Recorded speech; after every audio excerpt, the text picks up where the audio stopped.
सन 1547 में जब राजा हेनरी की मौत हो गई, तो प्रजा की इच्छानुसार 16 शताब्दी के दौरान हेनरी की पहली बेटी मैरी को इंग्लैंड की राजगद्दी दे दी गई। वह इंग्लैंड की रानी बन गई। उस समय इंग्लैंड के हालात बहुत अच्छे नहीं थे।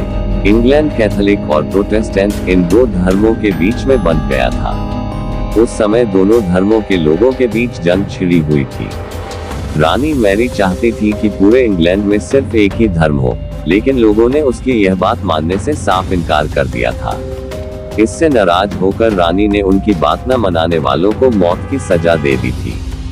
वह ऐसे लोगों को जिंदा भी जला देती थी। रानी मैरी की इस क्रूरता की वजह से इंग्लैंड के लोग उससे नफरत करने लगे। ऐसा भी कहा जाने लगा कि रानी मैरी कुंवारी जवान लड़कियों के खून से नहाती थी। उसका मानना था कि उनके खून से नहाने से वह ज्यादा दिनों तक जवान रह सकती है।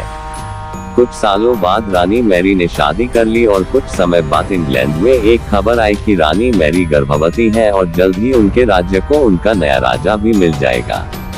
इस बात से हर सभी खुश हुए, लेकिन उस समय रानी मैरी के साथ बहुत ही अजीब घटना हुई। उनके गर्भ से किसी भी बच्चे का जन्म नहीं हुआ, बल्कि कुछ ही महीनों के बाद रानी मैरी का पेट फिर से सामान्य हो गया। वहां के ओझा लोगों ने अपनी तंत्र विद्या से बताया कि रानी मैरी के गर्भ में कोई बच्चा नहीं बल्कि एक भूत आकर निवास करता है। कुछ समय बाद फिर रानी मैरी के गर्भ में वही भूत आकार रहने लगा और वह फिर से गर्भवती हो गई। इस बार भी रानी को कोई बच्चा नहीं हुआ और उस घटना के कुछ ही दिनों के बाद रानी मैरी की मृत्यु हो गई। इसके बाद मैरी की छोटी बहन एलिजाबेथ को इंग्लैंड की राजगद्दी पर बैठाया गया और एलिजाबेथ इंग्लैंड की नई रानी बन गई। रानी मैरी की क्रूरता की वजह से इंग्लैंड को लोग उसे एक निर्दयी औरत मानते थे।